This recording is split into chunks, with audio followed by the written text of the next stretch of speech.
Okay, so let's start then. Well, thanks a lot, Lorenzo, for accepting to give this talk. I think the subject is quite interesting for every single one of us. So let me introduce Lorenzo. So I know him from the time he was a young student. I don't even know if you were a PhD student at that time. And I'm very happy to see, to present him as a rising star. So he's been, I've been following him during his PhD and now as a junior assistant professor. And I think his work is really excellent. And he manages to publish very interesting work in the top conferences in computer vision. And today he will talk about from images to text. So this is a subject very hot. And well, Lorenzo, you have the floor. Okay, thank you so much, Nico. Thanks for the nice introduction, and most importantly, thank you for inviting me. It's really an honor to be here. And thanks to everyone who is connected. So as Nico told in the introduction, the subject is going from images to text. So what we are going to cover in this talk is basically how do we develop AI system which can translate images to text, and of course this is a way of having new forms of interaction between the human and the artificial intelligence, in the sense that then we can have AI systems which can communicate in natural language or understand natural language, which of course is the way which we communicate as humans. So it's supernatural. So the task, technically, it's called image captioning. And the idea basically is to take something which is visual, so an image or video, and translate this in natural language. So from a technical point of view, usually you have two components. So visual feature extractor, so something that sees the input image and extracts something out of it, and the language model, which basically is in charge of generating the final description, and it actually does the translation between the visual and the textual modality. It's a task which was born around 2015, and we have been following it more or less since the early works. And if you look at the interest over time about this topic, it has grown quite rapidly over time, and it's still a hot topic. I would say that it has grown from being like a task which was interesting for a portion of the community to something which is more like endemic in literature, in the sense that nowadays connecting vision and language is something which is sometimes given by default, or anyway, it's very popular.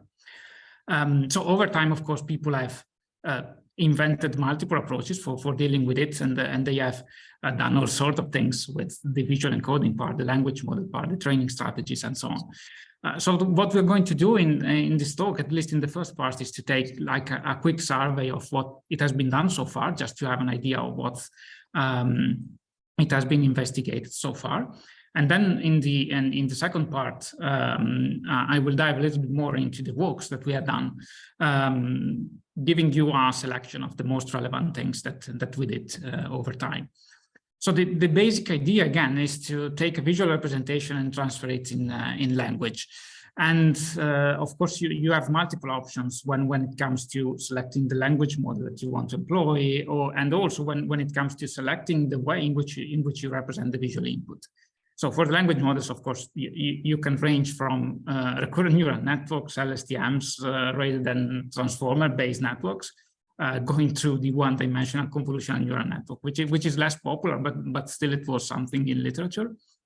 And instead, on the visual input, you can represent your image with a single feature. So you take your activation out of a convolutional neural network and you just pull and get a single feature vector. Or it could be a sequence or a set of different visual features.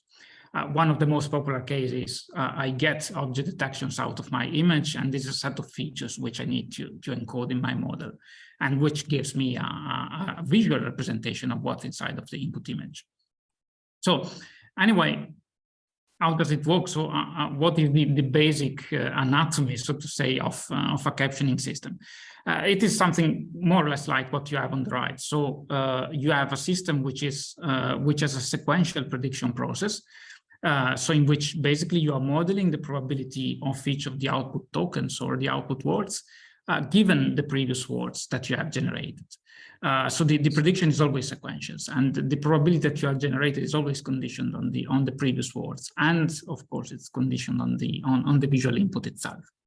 And then of course the function that you have in that blue boxes, which is the function that models the computational graph in that particular iteration in time. It can be anything. It could be a recurrent neural network, a convolutional neural network. It could be a transformer. It doesn't change, and the overall structure is always this one. Over time, as I was kind of anticipating before, people have done different things.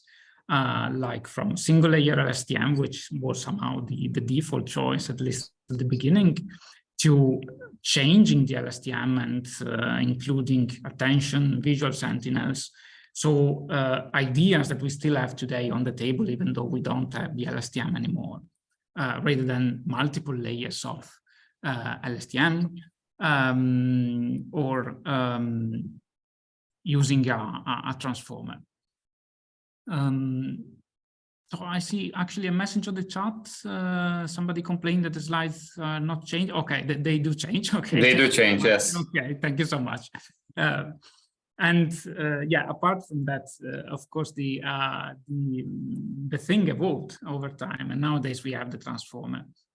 And this actually is kind of, I would say, of a separate topic in the sense that you have two options there.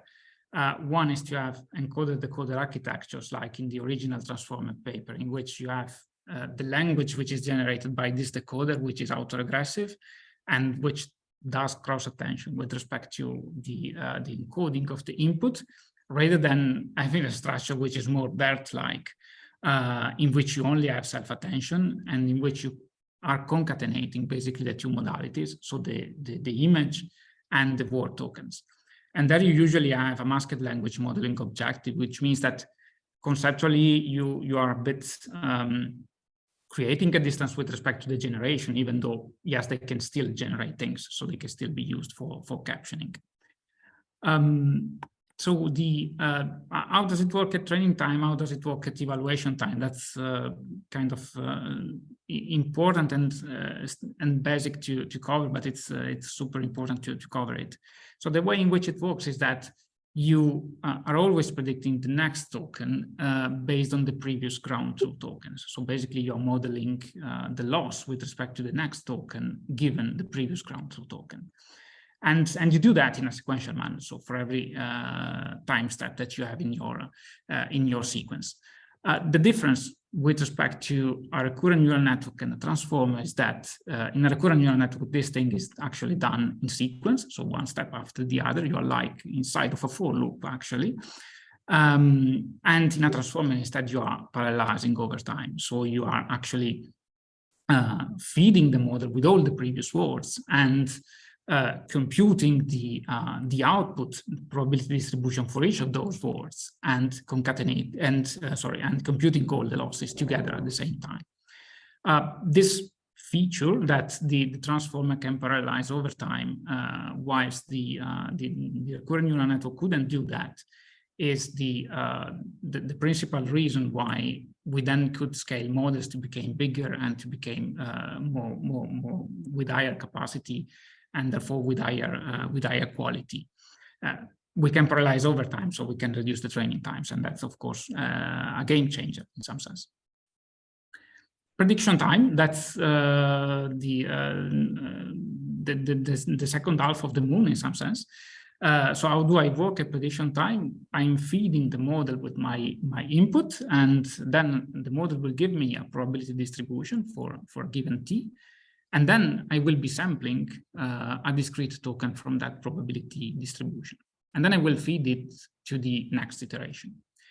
So I have a non-differentiable step, which is this sampling in which I get one of the words out of this probability distribution. And then, of course, I will be doing this multiple times until I reach the end of the sequence.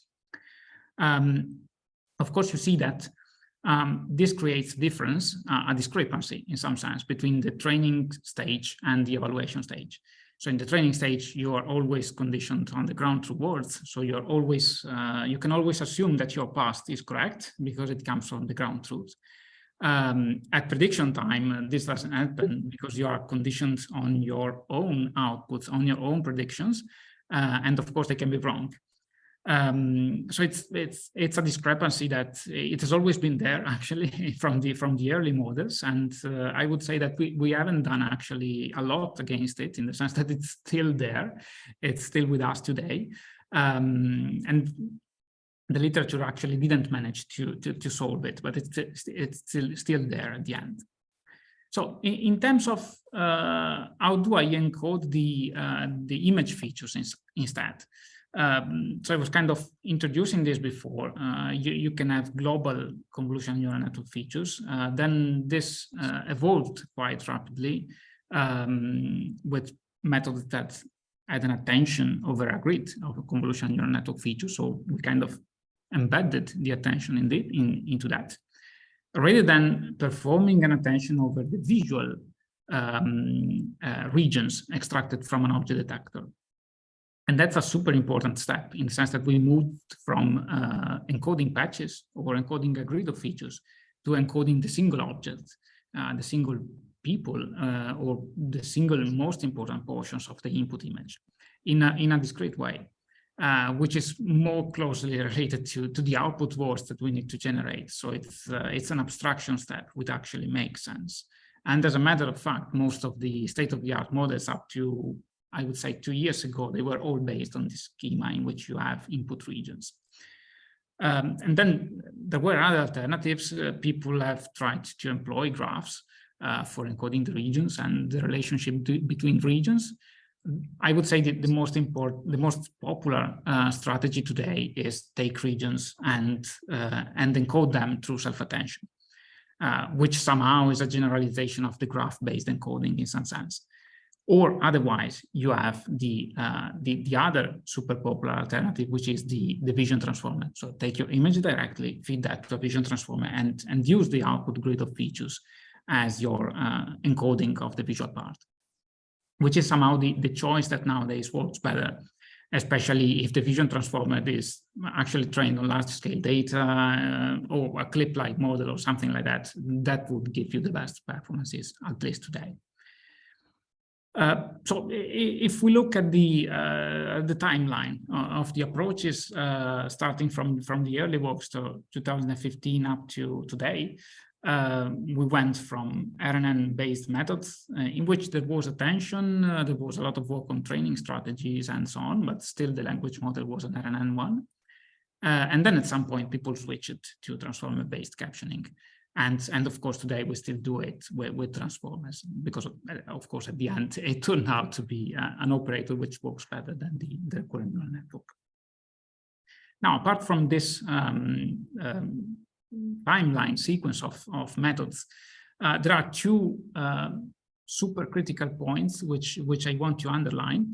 One is this one, so the datasets employed for image captioning, and the other one, which will be in the next slide, which is the metrics that we use for evaluation.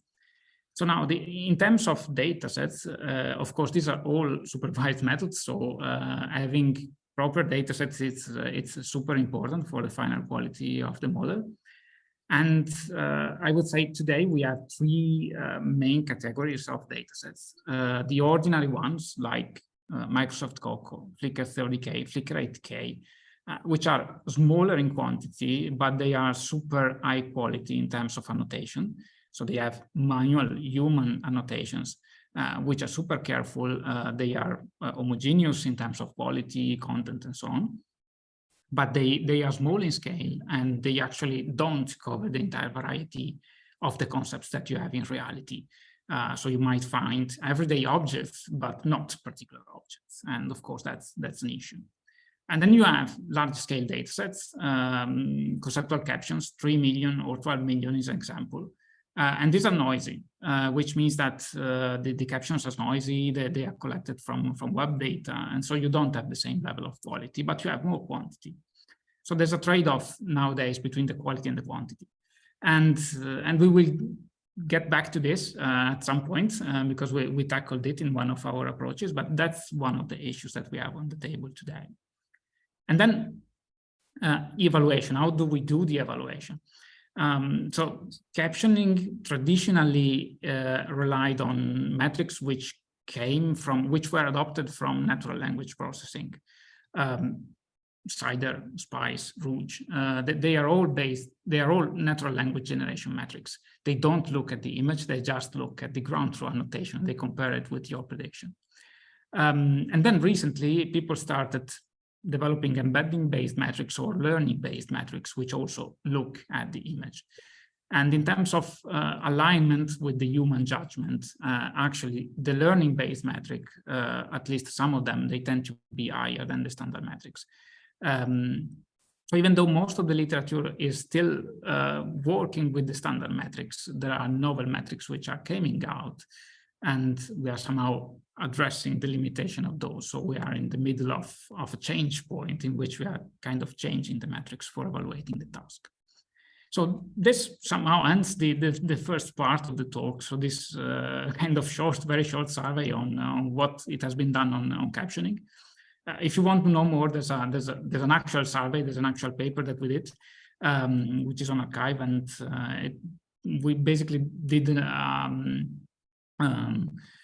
effort to survey everything that was there in the literature. So if you're curious and you want to know more, that's one paper which possibly you might want to read. And then, as promised, in the second part, I wanted to dive a little bit more into some of the most relevant works that we did. And I will start with this, which is called Mesh Memory Transformer, which is a work that we did in 2020. It's a transformer-based captioning approach. At that time, people were starting to develop approaches based on transformers, and we did one, which nowadays is kind of one of the most used baselines when people develop a new captioning architecture. Because it's simple, it has two elements of novelty, but it's super simple. So as a baseline, it works. And so people like it and they employ it in their tables. So it's transformer based. We only did 2 modifications with respect to the original transformer, which is basically the addition of memory vectors. So in the encoder, we have these persistent memory vectors which help us to take the relationships between image regions, and we will see how they look like in a second. Plus, we have this mesh-like connectivity between the encoder layers and the decoder layers, which wasn't there in the original transformer. So all the decoders layers were basically speaking with the same encoder layer, and we changed this, and we built this mesh-like connectivity in which basically everybody talks to every layer.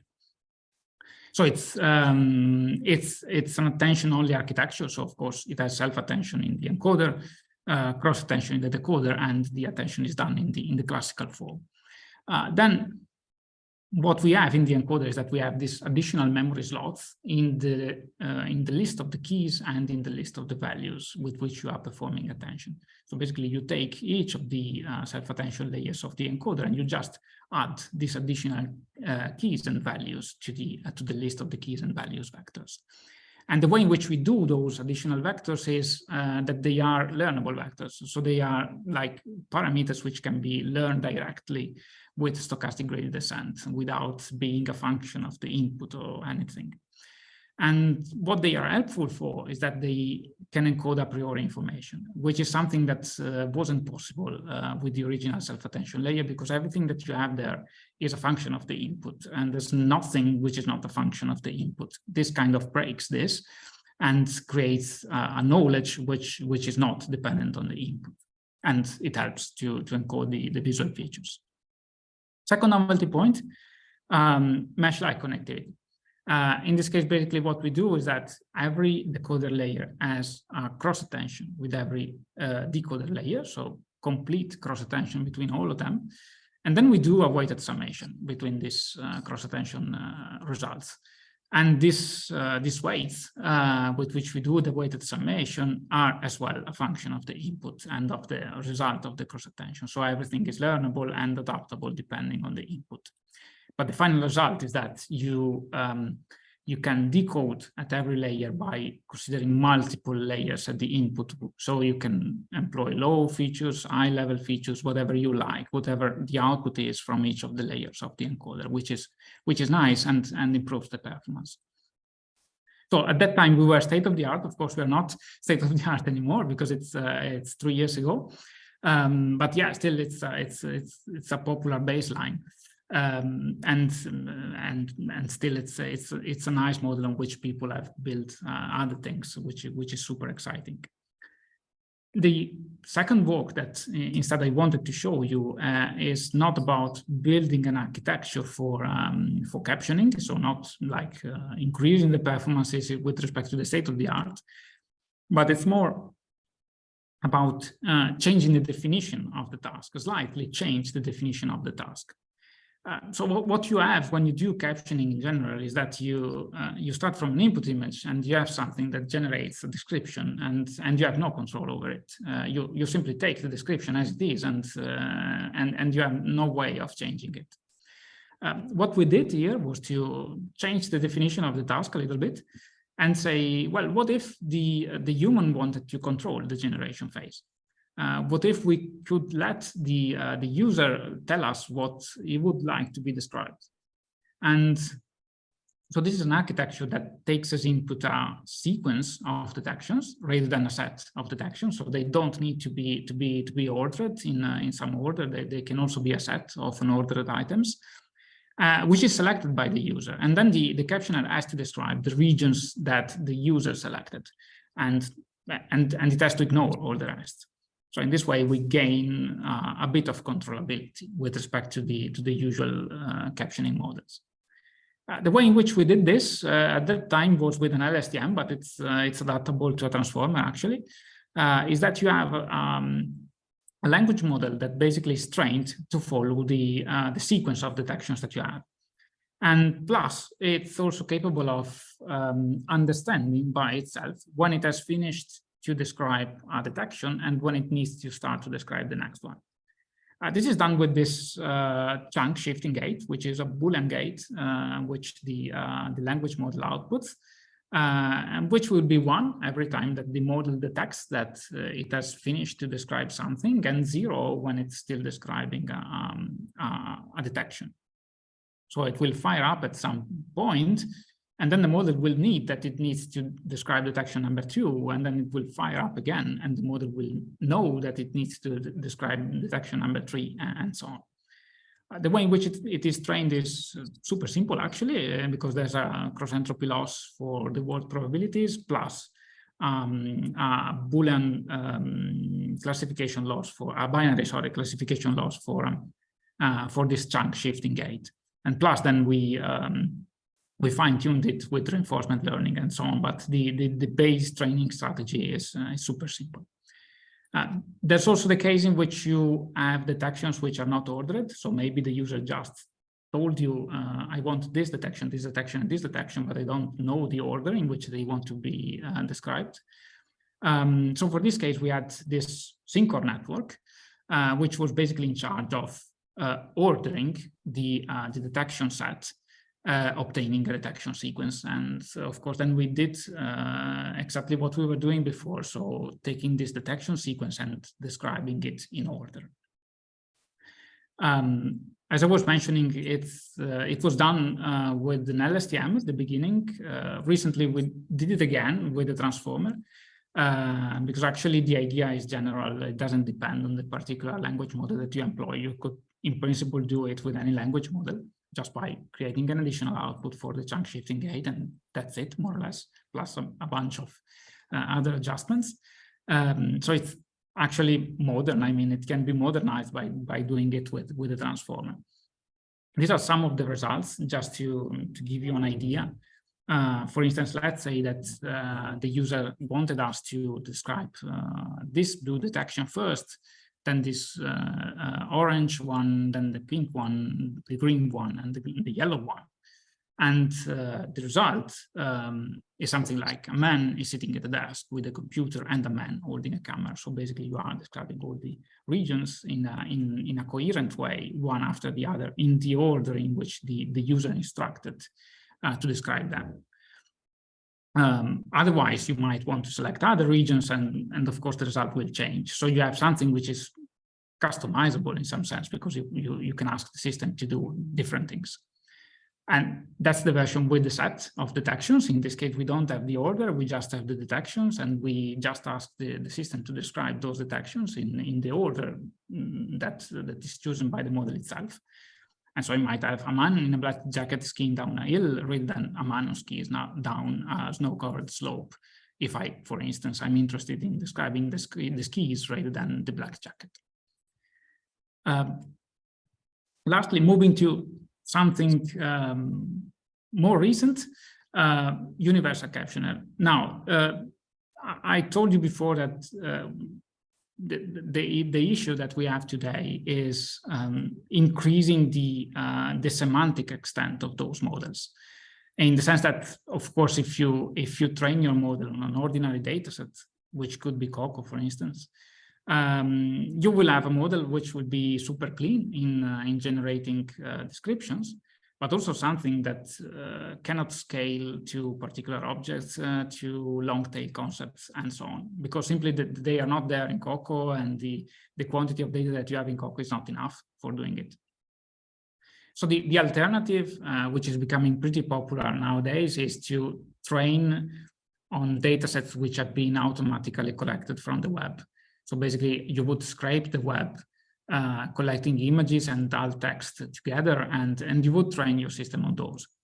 Now, the issue with this way of collecting data is that, of course, the data is noisy then, because the alt texts on the internet are kind of noisy. They might contain text. They might not be clean from a grammatical point of view. So you are increasing the quantity of noise that you're feeding to your system. Now, what we tried to do in this case was to address this. So to address the fact that we have clean data sets on one side and noisy data sets on the other side. And we need both of them if we want to increase the capability of our model to describe things, but we also need to address and to address this and to make the model aware of the fact that some of the annotations will be noisy and they are not completely trustable. Now, this architecture does more or less exactly like that. So it takes machine-collected captions, human-annotated captions as well, and it has a way of knowing which captions are clean and which captions are not clean.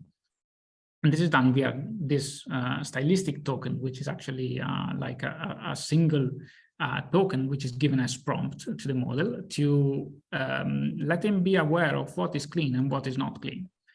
And then at generation time, you can ask your model to generate captions which are clean or captions which are not clean. Of course, most of the time you will ask your model to generate captions which are clean, but still the model will have learned more semantic concepts while still having the capability of being clean in the description and fluent in the description. If you look at the results, it worked pretty well on traditional datasets like Coco rather than no caps and so on. But it also gained this zero-shot generalization capability, which is really the result of training on large-scale data. And plus, it had this capability of naming long-tail concepts like proper noun of places, brands, famous people, and so on. Yeah, this is a slide with some of the qualitatives in comparison with the standard captioner, which is simply a transformer-based captioning system without large-scale training, without the style token, without anything in particular, rather than just a transformer. And if you look at this, you see that it's actually capable of increasing the specificity of the caption by naming things correctly, like a jar of Nutella. The Golden Gate Bridge in San Francisco, the Leaning Tower of Pisa, and so on. So it's capable of giving proper names to things. And it switches from generating, I would say, generic captions to generating more detailed, in some sense, captions in which you actually name long tail concepts, which is something that without it, it wouldn't have been possible. At the same time, you see that the fluency of the caption is satisfactory. I mean, it's not generating noisy text, it's clean in the generation, which is something that we wanted to have. So more semantic coverage whilst having something which is clean from a qualitative point of view. Lastly, last point that I wanted to cover, which is also, I would say, one of the most important, at least in my opinion today, is getting back to the evaluation metrics. So getting back to how do we evaluate things, which is super important, because of course, if you have proper metrics, then you have a field which actually can generate better things and can generate better approaches. If your metrics are not satisfactory, of course, you will then lose your capability of comparing methods. And of course, that's not something that you want. So the literature in captioning has spent, I would say, 5 years working on the traditional NLP-based metrics. CIDR is the most famous example of a metric. And the idea is that we are kind of overfitting over that metric in the sense that we are optimizing it without actually increasing the quality of the descriptions. So it's really time of changing the way in which we evaluate things and move ourselves to a metric which is more principled and can bring us to the next years.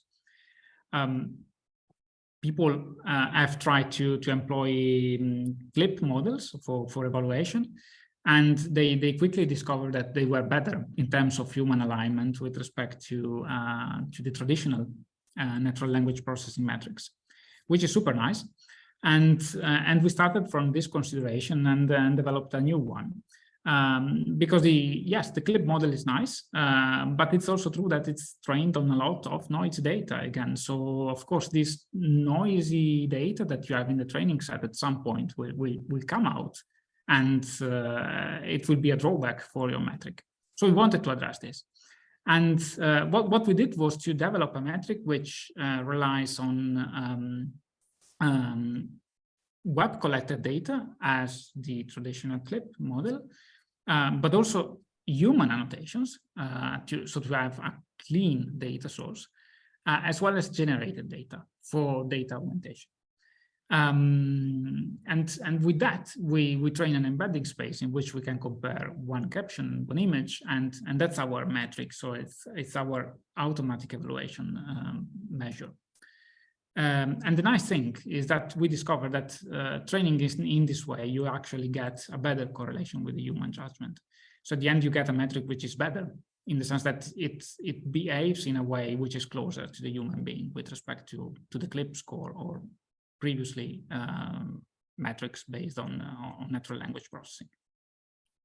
So the way in which you train this metric is depicted in the slide now. So basically, you start with a real image, which is an image taken from your dataset. It might be Coco, for instance, and the description of it given by a human. So that's the real description of the image. And then you do 2 generation steps. So you generate an image with that human given caption. So this is a fake image generated from that text. And then you do the same in the other way around. So you start from the real image and then you generate a description out of it with a captioner. And so you have a fake text. But it's a fake text that corresponds to the same distribution of the real text in some sense, if the captioner is trained on the same data. And then you build the classical pairwise similarity matrices that you would do normally in CLIP. But in this case, you have 3 similarity metrics. One for real images and real texts, one for in which you have generated texts, and one in which you have generated images. And then you train the system by applying the classical clip loss on these 3 pairwise similarity matrices. And that's how you train it. And at the end, of course, you have a visual encoder and a textual encoder, and which can be employed for computing the distance or the similarity between an image and the caption, and that's the metric, and that's how it works. If you after training it, we try to evaluate it in the most comprehensive way possible. So by taking every data set which was there with human preferences. And computed the correlations between us and the preferences given by the human beings. We did two versions of it. One is reference-free, so which doesn't need ground truth annotations, so it can just compare an image and a text without having ground truth descriptions of the image that we need to evaluate.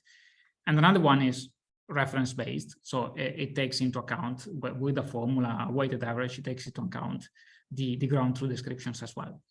And we found out that we have a correlation with the human judgment, which is always higher than the previous proposals, and it's higher than employing the CLIP model by itself for computing the same metric, which is what is called CLIP score here. And this is true on Flickr ATA Expert, Flickr ATA CF, Composite, Pascal 50S. So all the main datasets in which you have human preferences, it always turns out that we are better or anyway comparable with respect to the state of the art. We did that for video as well, because of course, having a metric that works on images, then you can extend it to work on videos. And we got more or less the same situation. So it was exhibiting a better correlation with respect to the previous proposals. And plus, we discovered that it also better in terms of avoiding the hallucination. So if you test it on a data set in which you have hallucinated descriptions, it turns out that it's still capable of dealing with that, and it's better in dealing with that with respect to the previous proposals. Which is nice, because this is one of the limitations that the previous metrics had, and our doesn't, so it's nice. We tested it with different backbones. So you can actually select a backbone of choice, and it will always work. Then of course you might select the best one and simply use that, but it works. I mean, the training technique actually works with a variety of backbones. And to conclude, these are some examples. So you have the correct caption, which is in green, the wrong one, which is in red, and you have the evaluation scores. PACS, it's our method, and the CLIP score is the one based on the classical CLIP embedding space. And you see that there are many cases in which we do better than the traditional CLIP. I like this one, for instance, two girls walking down the streets, and for the CLIP score, this is the best one. Actually, the best one is a dog lying down on a cobblestone street, which of course is more correct. It's true that there are two people walking here, so it's actually not a complete hallucination, but of course it loses the main object on the image when comparing with the description, which is something that our metric doesn't. And then there are other examples. For instance, is this one is an example in which we are actually capable of really finding the best description between two descriptions which more or less look equivalent. Train assembled by the rail yard. Of course, it's correct. But if you read the red train and the yellow train on the tracks, it's more correct in the sense that it's more descriptive, and that's something that we actually spot. Like a large green coach with a bridge in the background, of course it's correct. But if you look at green bus and tan truck on city street with a man waiting to cross the street, there's actually a man somewhere waiting to cross. It's more correct. And again, this is something that we tend to spot a little bit more often than what the previous proposals did. So if you want to know more about this, it's really the last work that we did. It's on archive, so if you want, it's there. Plus, we are also releasing the code and the demo for it. So you are, of course, free and welcome to use this in your projects and of course, for evaluating your captioning approaches. But yeah, apart from the particular approach, the final message is we do need better evaluation metrics. So the final hope is that there will be other works on it to increase the quality of the way in which we evaluate things, which is super important for letting the field grow. So that is barely it. The last thing that I have to say, which is also the most important, is to thank all the people that worked with me, the PhD students, then the other researchers, and Professor Rita Cucchiaro, of course, for all the work that we did together. And thank you for listening. And if there are any questions, of course, more than happy to take them. Thank you. Thank you, Lorenzo. Very nice talk. So, guys, if you have questions, you can ask them directly. So don't be shy. Let me start with something simple. I mean, I will ask a question. So, okay, that's fine for images. What about doing the same type of things for videos? I know it's kind of obvious, you know, kind of simple question, but how would this be reflected into, let's say, video? Because one of the main things that you are missing here is, let's say, it's a kind of action type of things. Yeah. Well, actually, it's I wouldn't say it's obvious, actually, in the sense that it's no, the question is obvious. I mean, it's yeah. No, the answer, no, of course. Exactly. Yeah, well, moving to videos is something that the literature has been doing for I would say since the beginning. I mean, as soon as people invented image description, there was somebody else doing video description. The field of video description, I think it's a little bit always behind the field of image description, because of course, when you work with images, you don't have to take the sequence of frames into account. So you have an input kind of data, which is easier to be managed. And of course, this gives you the opportunity of working on the things that really matter in the intersection between vision and language, which is somehow the reason why we stick a little bit more on images rather than videos, even though we did something on videos, but I didn't select it for this talk. Of course, a video you would refer to a shot, right? Because in video, there are happening so many things that you would have to have not just a simple caption, but probably like kind of a timeline type of caption. Exactly. Yeah. Usually people tend to do it with I would say 5 seconds of videos. Nothing more than that. Even though there are people and approaches trying to bring this to entire movies and to build something which is a little bit more concrete in describing an entire video.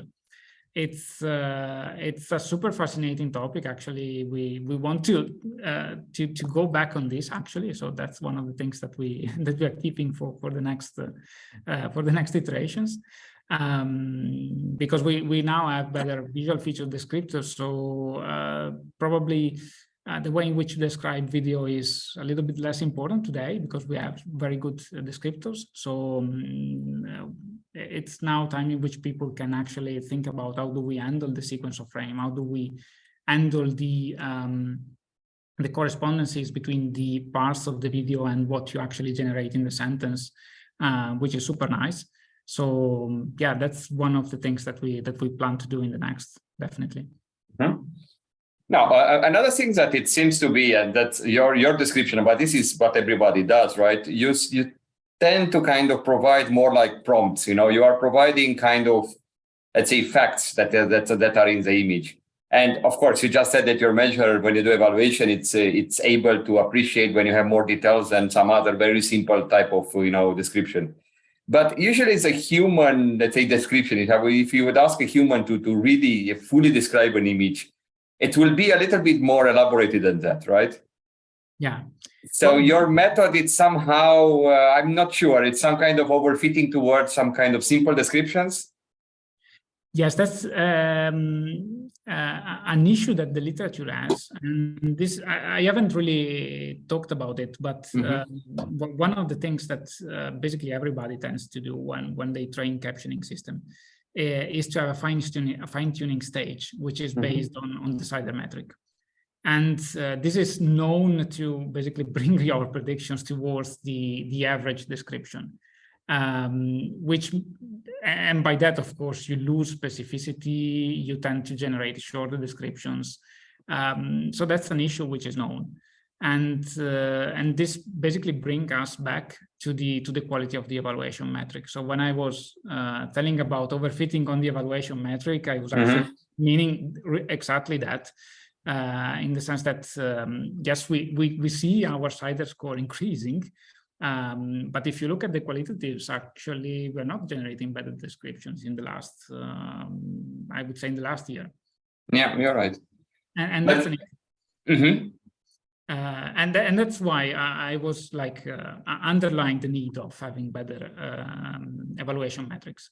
Because if we can change that, then we can also change the way in which we train our models. And possibly get descriptions which are not like the ones that we do today, but maybe longer, maybe more specific, and so on and so forth. Then it is true on the other side that, of course, you can describe an image in 1,000 different ways. So that's also something that needs to be taken into account. Sure, but the good thing about it here is that you are translating it into the text space in which you could kind of find, I would not say easily, but there are some, the community is robust enough to provide good descriptions. But if you would go the other way around, so I give you a text description and you have to generate an image, then the evaluation is even more complex. Yes. That's another point. I would say that the literature of captioning is, as far as I know, at least, is not taking into account the fact that now we can generate images pretty easily, which actually is a source of data, at least, if not of supervision, because, of course, it's easier to generate descriptions than generating images, at least if you don't have stable diffusion on the table. But now that you have it, it's feasible. So it's another possibility. I mean, regularizing the training on generated data rather than using it for augmenting the data set and so on. It's another direction which could be super useful. Okay. Anybody with a question?